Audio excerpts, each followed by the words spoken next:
उत्तर भारताच्या राजकारणात नितीन गडकरी, शरद पवार अशाच नेत्यांना आपला जम बसवता आला. इतर नेत्यांना बसवता आला नाही असं सातत्यानं म्हटलं जातं. मात्र बिहार विधानसभेच्या निवडणुकीत मराठी माणसाने केलेल्या कामगिरीनं मिशन बिहार यशस्वी ठरलंय. कोण आहेत बिहारच्या विजयाचे मराठी शिल्पकार? पाहूया त्या संदर्भातला एक स्पेशल रिपोर्ट.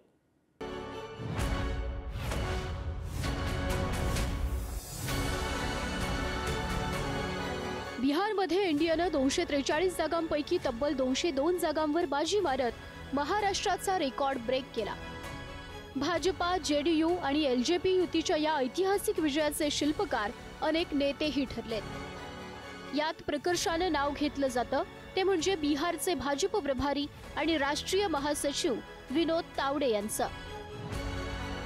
शांत, संयमी, संघटन कौशल्य आणि धडाडीपणाच्या जोरावर विनोद तावडेंनी बिहारमध्ये भाजपाला नंबर 1 वर पोहोचवलं. भाजपाचं राष्ट्रीय महासचिव पद विनोद तावडे यांच्याकडे आहे. त्रिपुरा, हरियाणा सारख्या राज्याचे प्रभारी असताना भाजपाची ताकद वाढवली. सप्टेंबर 2022 मध्ये विनोद तावडे यांना बिहारचे प्रभारी म्हणून जबाबदारी दिली गेली. ऑक्टोबर 2022 मध्ये नितीश कुमार हे भाजपची साथ सोडून राष्ट्रीय जनता दलासोबत आले. नितीश कुमार यांना एनडीए मध्ये परत आणण्यात तावडे यांचा मोठा हात होता. एकेकाळी देवेंद्र फडणवीसांचे प्रतिस्पर्धी मानल्या जाणाऱ्या विनोद तावडेंचं 2019च्या विधानसभा निवडणुकीत पक्षानं तिकीट कापलं. तेव्हा तावडेंचं राजकारण संपलं असं बोललं गेलं.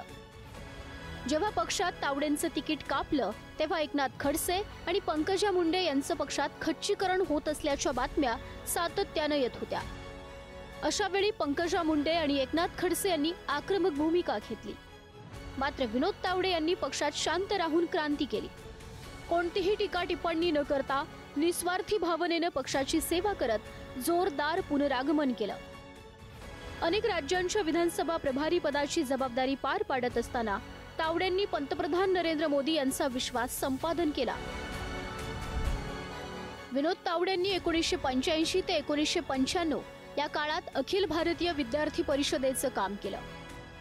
1995 पासून ते भाजपात सक्रिय झाले. महाराष्ट्र प्रदेश सरचिटणीस, मुंबई अध्यक्ष, विधान परिषदेचे 13 वर्षे सदस्य, विधान परिषदेचे विरोधी पक्षनेते विनोद तावडे यांनी सांभाळलं. 2014ला बोरिवली विधानसभा निवडणुकीत विजय झाला. देवेंद्र फडणवीस यांच्या सरकारमध्ये शालेय शिक्षण, उच्च आणि तंत्र शिक्षण आणि वैद्यकीय शिक्षण मंत्री म्हणून काम केलं. 2019च्या विधानसभा निवडणुकीत पक्षानं तिकीट कापलं. तावडे यांची पक्षानं विविध समितीवर नियुक्ती केली. लोकसभा निवडणुकीच्या नियोजन समितीत तावडे यांचा सहभाग होता. भाजपमध्ये एखाद्या नेत्याला घ्यायचं असेल त्यासाठी एक संयोजक समिती आहे आणि त्या समितीचं संयोजक पद विनोद तावडेंकडे. मला वाटतं बिहारच्या निकालाचा अर्थ एकच आहे की बिहारच्या जनतेने माननीय पंतप्रधान नरेंद्र मोदींनी जो मंत्र दिला होता, ज्ञानचा विकास म्हणजे गरीब, युवा, अन्नदाता म्हणजे शेतकरी आणि नारी म्हणजे महिला यांच्या विकासाचं राजकारण हेच खऱ्या अर्थाने देशाला विकसित करू शकतं. तर त्याच्यावर बिहारच्या जनतेने जातीच्या पलीकडे जाऊन शिक्कामोर्तब केलं आहे असं माझं ठाम मत आहे. आणि त्यामुळेच एनडीएला इतकं भरभरून यश बिहारच्या जनतेने दिलं आहे. महाराष्ट्राचे मुख्यमंत्री देवेंद्र फडणवीसांचाही बिहारमध्ये झंझावात बघायला मिळाला.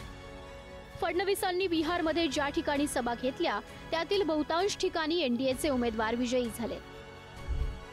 मुख्यमंत्री देवेंद्र फडणवीसांनी बिहारमधील 7 जिल्ह्यांत प्रचार केला. बिहारमध्ये सभा घेतलेल्या 13 पैकी 10 ठिकाणी एनडीएच्या उमेदवारांचा विजय झालाय. यातील 6 उमेदवार भाजपाचे आणि 4 उमेदवार चिराग पासवान यांच्या पक्षाचे निवडून आले. मुख्यमंत्री देवेंद्र फडणवीस यांनी प्रचार केलेल्या बेगुसराय, पटना साहिब, मोहिउद्दीनगर, कुर्णी, तरैया, अमनोर या ठिकाणी भाजपचे उमेदवार निवडून आलेत. तर फुलवारी मतदारसंघात जेडीयूचा उमेदवार निवडून आलाय. फडणवीस यांच्या सभांचा सर्वाधिक फायदा चिराग पासवान यांच्या पक्षाला झाला. फडणवीस यांनी सभा घेतलेल्या सिमरी, बख्तियारपूर, परबत्ता, बोचहा या ठिकाणी चिराग पासवान यांचे उमेदवार निवडून आले. मुख्यमंत्री देवेंद्र फडणवीस यांच्यासह राज्याचे उपमुख्यमंत्री एकनाथ शिंदे हे देखील बिहारमध्ये प्रचाराला गेले होते। त्यांनी बिहारमध्ये एनडीएच्या 2 उमेदवारांसाठी प्रचार सभा घेतल्या होत्या। ते दोनही उमेदवार विजयी झाले। विशेष बाब म्हणजे बिहार विधानसभा निवडणुकीच्या विजयानंतर केंद्रीय गृहमंत्री अमित शहा यांनी उपमुख्यमंत्री एकनाथ शिंदेंना फोन करत एनडीएचे घटक पक्ष म्हणून अभिनंदन केलं। बिहारचा विजय हा मराठी माणसांच्या रणनीतीचा विजय आहे हे यावरून स्पष्ट होतंय। त्यामुळे गर्वाने मराठी पाऊल पुढे पडल्याचा आनंद झाल्याशिवाय राहत नाही। शिवाजी काळे, पुढारी न्यूज, दिल्ली।